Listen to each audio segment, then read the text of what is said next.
Bem-vindos a mais um vídeo do canal Desabafos Polêmicos. Hoje nós vamos ver um desabafo verdadeiramente polêmico.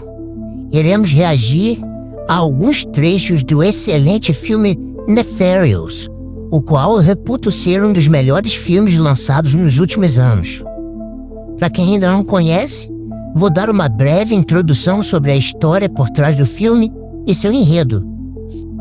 Nefarious é baseado no livro A Nefarious Plot, escrito por Steve Deace, um comentarista político conservador dos Estados Unidos. A narrativa é construída como uma crítica à decadência moral e espiritual do Ocidente moderno, sob o olhar irônico e cruel de uma inteligência demoníaca. Nefarious não é apenas uma história de possessão dentro de um filme de terror.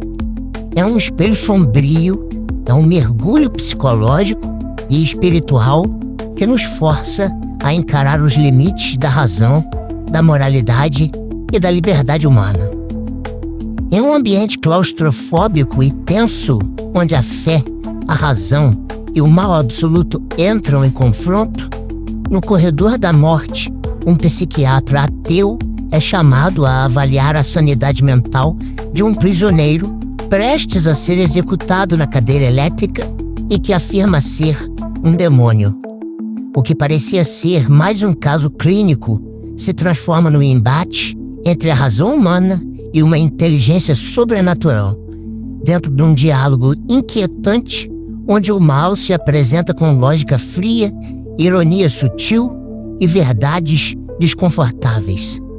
O filme não foca em efeitos sobrenaturais tradicionais como levitação ou vozes guturais. Ele aposta no horror existencial e moral, sugerindo que o mal verdadeiro não está apenas nos atos brutais, mas na banalização da verdade, no orgulho intelectual e na recusa voluntária da graça divina.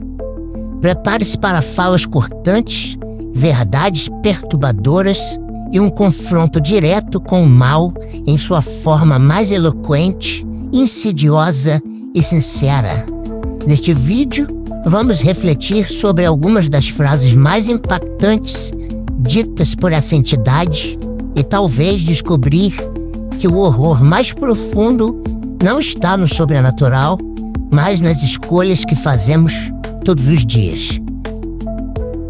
Bom, vamos começar então pela primeira frase que eu separei aqui, que diz: nomes permitem que todos saibam quem somos. Vamos ver o trechinho do filme aqui e depois eu comento. Nefarious? A closer translation would be he who is nefarious, suggesting possession of trade full measure. Yeah, Nefarious isn't a real name. Says who, James? Cephas, meaning rock, or in Latin Petrus, wasn't a name until the carpenter gave it to that obnoxious fisherman. Not his name until it is. Somebody uses it, it becomes a name. You seem a bit defensive. Names are important. They have power. They let everyone know who we are. Isn't that right? Jimmy. Aí vocês percebam como que quando ele chama o Dr. James de Jimmy, né, que é um diminutivo, né, como se fosse Tiaguinho, né, porque Dr. James Martin, né, seria o Dr. Tiago Martins, alguma coisa assim, e aí ele chama ele de Tiaguinho. O demônio diz: nomes permitem que todos saibam quem somos. Tem um grande pensador que não convém agora nos desabafos polêmicos revelar a sua identidade, mas ele afirma que o princípio da inteligência é chamar as coisas pelos nomes corretos. E o substantivo é uma coisa que dá nome a um objeto, uma coisa, ou até uma coisa abstrata, né? E o nome próprio é muito importante, como o demônio afirma ali, o nome tem poder. E às vezes a gente, nesse mundo cético e atribulado e distraído, a gente acaba não prestando atenção nos devidos nomes das coisas as quais a gente chama e nomeia, e das pessoas. Eu tenho muitas reticências quem não se apresenta pelo seu nome, acaba usando um pseudônimo ou acaba dando um nome fictício para se apresentar. Nomes permitem que todos saibam quem somos. Se a gente alterar nosso nome, a gente não quer permitir que saibam quem somos. E se não quer que saibamos, é porque se pretende ocultar alguma coisa e isso é delicado. Né? Bom, vamos pra próxima frase aí. Que o demônio diz o seguinte: meu trabalho é anterior ao conceito de história. You were convicted of 6 murders. Were there more? Of course there were. How many more? Innumerable. I've been at this a long time, James. My work predates your concept of history. Well, let's limit our discussion to Edward Wainwright. Esse filme traz umas verdades metafísicas muito importantes. Tem uma parte do filme que o demônio diz que eles, os anjos, foram criados antes do que se entende como universo, antes da criação do próprio tempo. E isso está presente em várias cosmologias e também na doutrina católica, que ensina que Deus primeiro criou as coisas invisíveis, né? Primeiro criou os céus e depois criou a terra. Então, a manifestação do que a gente entende como espaço e tempo veio depois da criação dos anjos. E esta rebelião que aconteceu no céu de Lúcifer e seus demônios foi anterior à criação da história. Então, quando ele diz que o seu trabalho é anterior ao conceito de história, é uma verdade metafísica muito profunda que ele está querendo dizer aí. E se vocês forem assistir, vale a pena rever esse trecho com esse conceito. Vamos para a próxima frase. Demônios não têm crença, nós temos conhecimento. Controlling person's thoughts and actions, do you believe that? No, Whether you don't believe anything, I'm about to tell you. it's not important what I believe. What's important right now is what you believe. Humans don't have beliefs, James. We have knowledge. We know. Okay, Então, vocês, veja o seguinte. Por que um demônio poderia se arrepender, por exemplo, e ser arrependido, e estar arrependido e ser perdoado? Quando ele toma uma decisão a partir da sua liberdade, né? Porque eles são puros espíritos, mas plenos de vontade. E a vontade implica em liberdade. Aí está o conceito de livre-arbítrio, nesse sentido. Que quando eles entendem e optam dentro da sua liberdade por algo, aquilo está decidido eternamente. Porque eles não precisam crer em alguma coisa. Eles têm o pleno conhecimento de tudo. A visão deles é repleta e abarca todas essas coisas. Então, no momento que eles decidem se rebelar contra Deus, isso é irreversível, por eles mesmos. Foi uma decisão tomada com plenitude e eterna, né? Então, eles não têm crença, eles têm conhecimento, eles sabem, né? É o que está dito aí. Vamos para a próxima fase. Ele diz assim pro Dr. James: você acha que seu ateísmo irá protegê-lo? if I weren't an atheist. You ignorant sack of meat. You think your atheism will protect you? Well, I don't believe in angels or demons, heaven or hell, so you can't hurt me. Hell is full of pathetic trash who thought exactly like you do. Boldly proclaiming their ideas on how they feel the universe operates, never once contemplating the possibility that they could be wrong. É um pensamento muito curioso, porque eu também já fui ateu. E eu acredito que no ápice da minha convicção de que Deus não existia foi quando mais eu tinha uma certeza de que ele existia, né? E na verdade o ateísmo era apenas uma fuga de tentar ludibriar, de tentar enganar a esse ser onisciente, estranho para mim, mas que fatalmente iria me julgar, porque eu, sendo ateu, não acreditando em Deus, eu não poderia ser julgado por ele, porque os meus atos não teriam sido cometidos levando em consideração que era ou não do seu agrado. Então, ignorando sua existência, eu poderia me furtar do seu julgamento.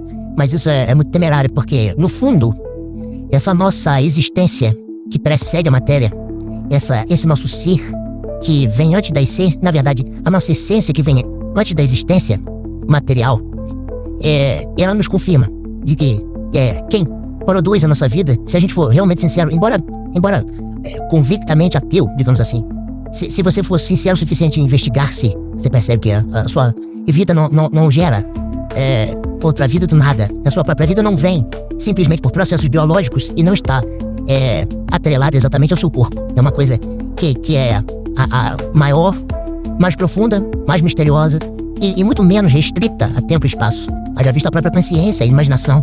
A mente mesmo é muito diferente e maior e imaterial em relação ao corpo. Vamos para a próxima aqui. Nosso entendimento evoluiu para além disso, diz o padre, no minuto 20 e 15. Olha como a vaidade intelectual, a arrogância, leva o padre a ficar num estado de desvantagem intelectual em relação ao demônio, quando ele fala uma absurdidade dessa. You don't consider demonic possession to be a possibility. Our understanding has evolved beyond that.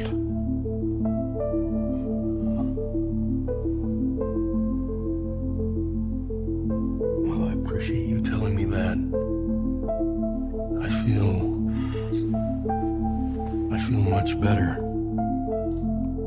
Vocês vejam que, vocês não viram aí, mas quando o padre foi anunciado pra entrar na cela, foi a única hora que o demônio se descontrolou completamente, né? E tentou negociar, mas depois que ele percebeu que esse padre, na verdade, não tem fé, né? Ele não tem a fé católica e ele não tem fé de forma alguma. Quando ele fala em relação à possessão demoníaca ou à existência de demônios, que o nosso entendimento evoluiu para além disso, nem tudo que evolui pro bem, né?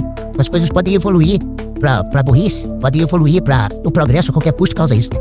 Uma pneumonia pode evoluir para o óbito, né? E a fé pode evoluir pra apostasia e pra perda da inteligência sobrenatural, que a graça da fé nos confere. A graça da fé é uma coisa que ilumina e amplifica a nossa inteligência. E quando a gente perde, a gente fica decapitado, fica desmembrado, depauperado. Vamos pra próxima. Eu sou o ser mais racional que você já conheceu. Now you understand that Father Lou has confirmed that demons aren't really a thing. Did you really think that poser could help you? I'm still here, James. I'm not going anywhere. You still have to deal with me. You're being irrational. I am the most rational being you will ever meet. Quando ele diz que é o ser mais racional que ele já conheceu, puros espíritos significa que eles são inteligências puras. São seres dotados de inteligência sem a restrição do corpo. Então, a racionalidade de um anjo ou de um demônio, ela ultrapassa muito os limites do que a gente entende como inteligência. Porque eles conseguem aprender a verdade plenamente. A etimologia da palavra inteligência vem de intelligere, né? Que significa... E o que significa inteligir, né? Significa aprender a verdade acerca de algo. E quando a gente contempla qualquer coisa, qualquer objeto, circunstância, pessoa, fato, a gente olha aquilo através de um ponto de vista.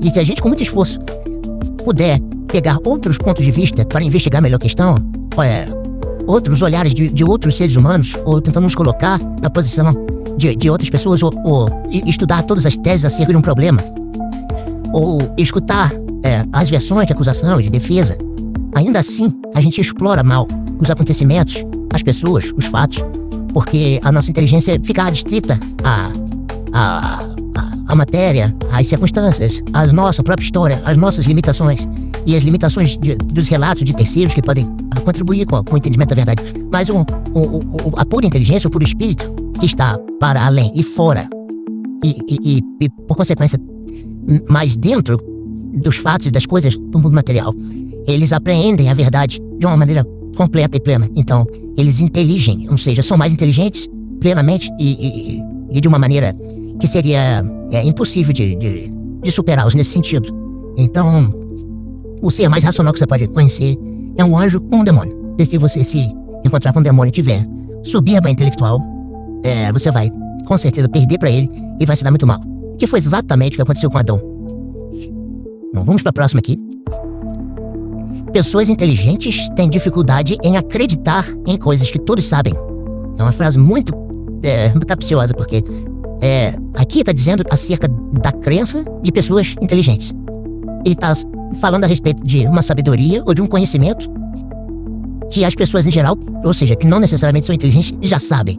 Então, acontece por causa da soberba intelectual de pessoas inteligentes negligenciarem o óbvio, porque estão, às vezes, presas em coisas muito abstratas ou em complexidades que ignoram a base, o fundamento, o feijão com arroz das coisas. E não existe verdade sem um belo de um fundamento.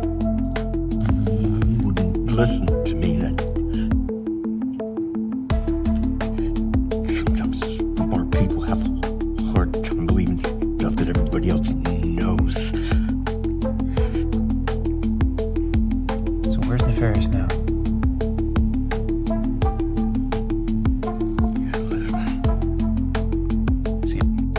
Eu acho que essa é a única fala que não é necessariamente o demônio, né? Na verdade, é o Edward, né? Que tá sendo condenado, que é a pessoa que tá sendo possuído pelo demônio e sendo obrigado a fazer as coisas que o demônio deseja.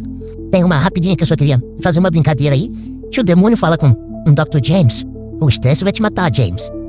Se você anda estressado aí, cuidado, porque esse ser aqui conhece as coisas, conhece as verdades plenamente, falou uma coisa aí que é inegável.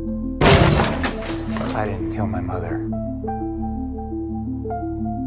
Stress will kill you, James.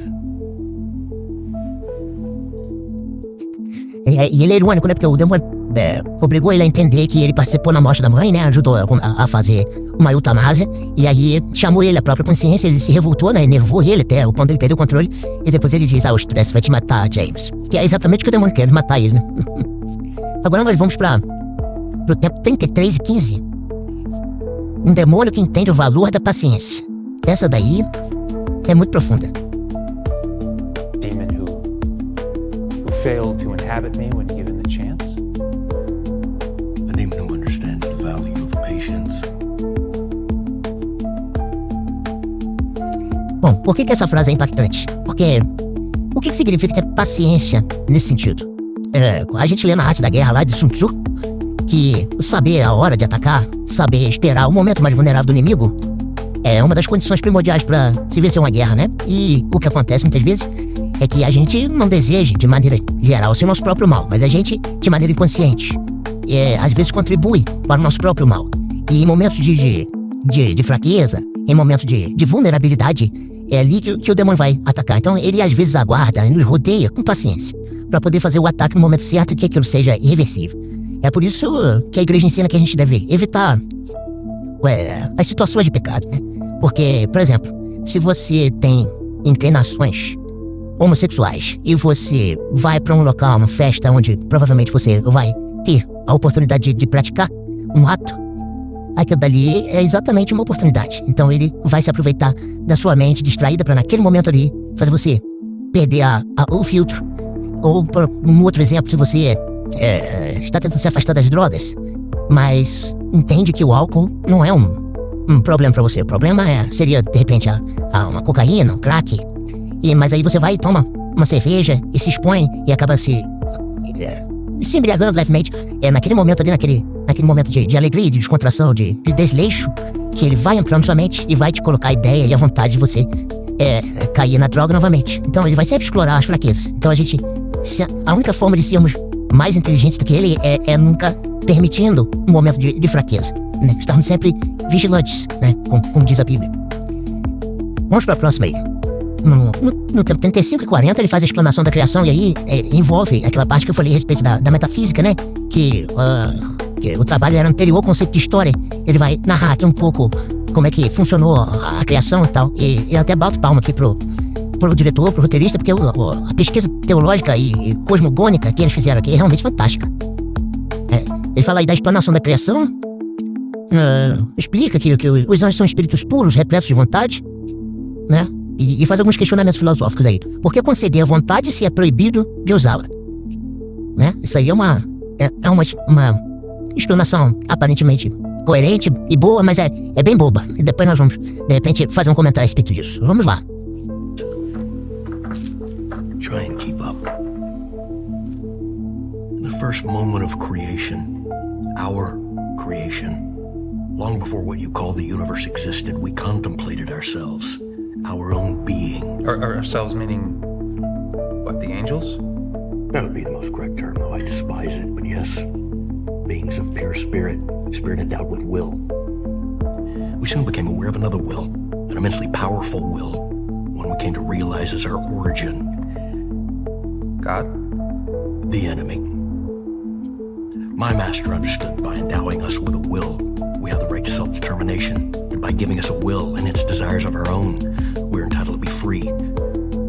Whereas the enemy insisted that by creating us, he was entitled to eternal gratitude, worship, and forced servitude.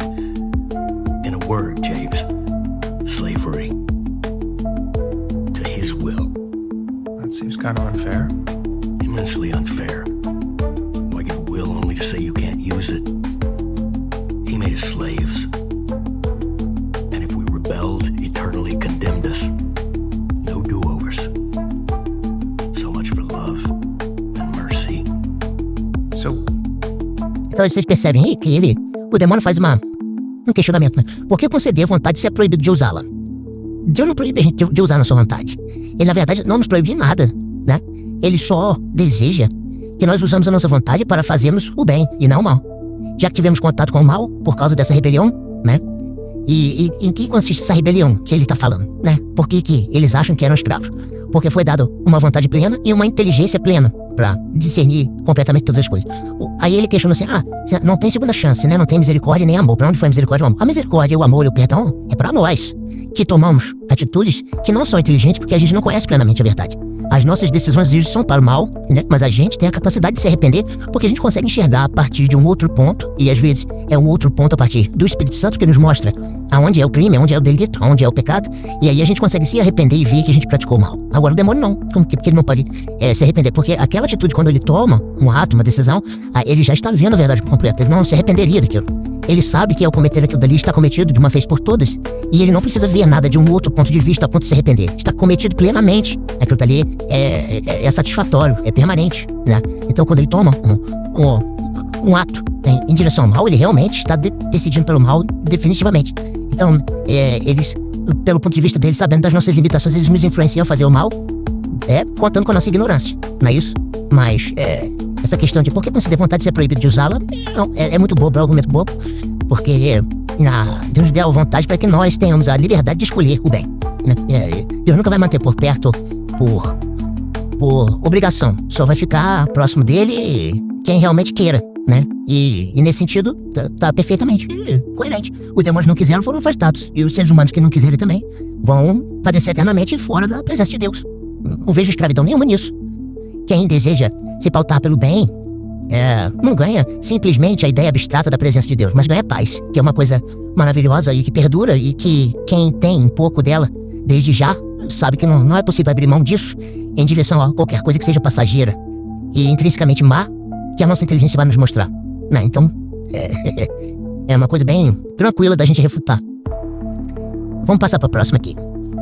Diz assim, em vez de nos perdoar, Deus permitiria que vocês ocupassem as nossas vagas no reino dele. Como é sabido na Bíblia, o demônio foi expulso do paraíso, do céu, e levou consigo 1/3 do céu, né? Desses espíritos celestes da criação antes da criação da matéria, do universo visível. E aí, esses lugares ficaram vagos. E depois da criação do homem, Deus definiu, e assim na igreja também, que os seres humanos mais humildes iriam ocupar os lugares desses anjos, né? Então, eu já ouvi até uma história que São Francisco de Assis, por exemplo, hoje ocupa o lugar que era de Lúcifer. Por causa de sua humildade, né? Lúcifer se ensoberbeceu por causa de sua altitude, beleza, inteligência, e ali ele decaiu. E esse lugar altíssimo foi preenchido justamente pelo mais humilde dos discípulos de Cristo, né? Eu, pelo menos, de que se tem relato assim na igreja, diz que São Francisco foi um homem realmente muito humilde, estando ali abaixo de Nossa Senhora, de São Miguel e São João Batista, que não poderia estar acima de São João Batista, porque Jesus disse que nenhum homem nascido de mulher seria maior que João Batista. Então, não dá pra ser mais humilde do que São João Batista, mas São Francisco de Assis provavelmente porque Deus depois cria, né, alguns lugares, né, acima de Lúcifer, só pra espezinhar sua própria soberba. Tem uma outra aí que é muito impactante, que o demônio diz assim: ele, falando de Deus, ele os criou à sua imagem, mas nós os recriamos à nossa. Você veja que na queda de Adão foi criada a imagem e semelhança de Lúcifer em nós. Então, a igreja ortodoxa russa, por exemplo, não acredita nisso, mas a doutrina católica ensina muito bem, isso é a verdade plena. Nós nascemos maus, eivados do mal, de pecado. Nós somos inteiramente pecados.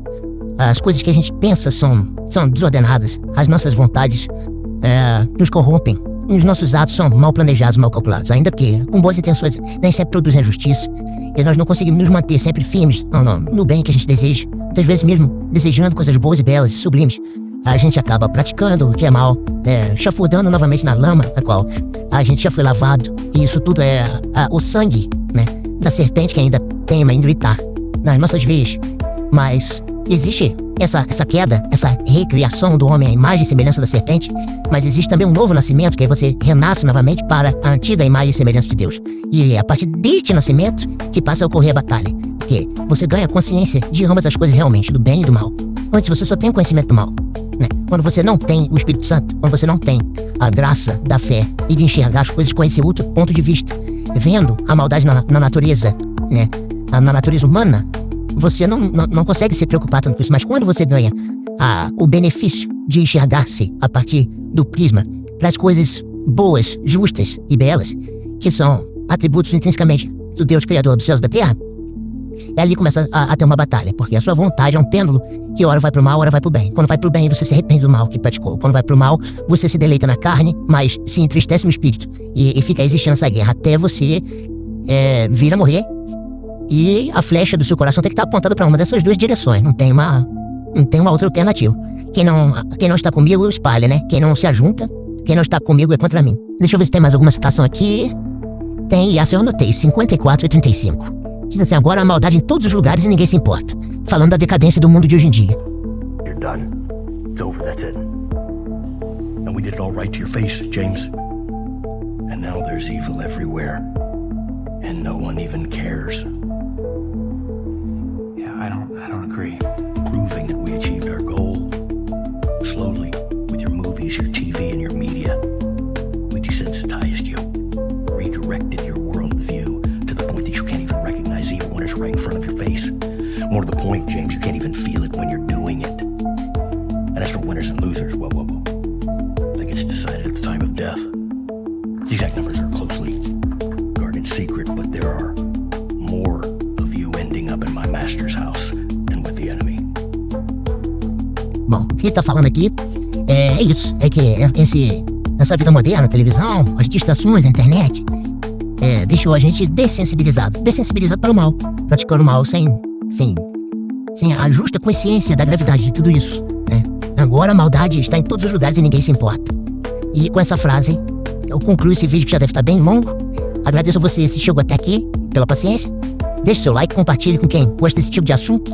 Inscreva-se no canal se você deseja consumir outro tipo de conteúdo nesse sentido. E um abraço, até a próxima, valeu!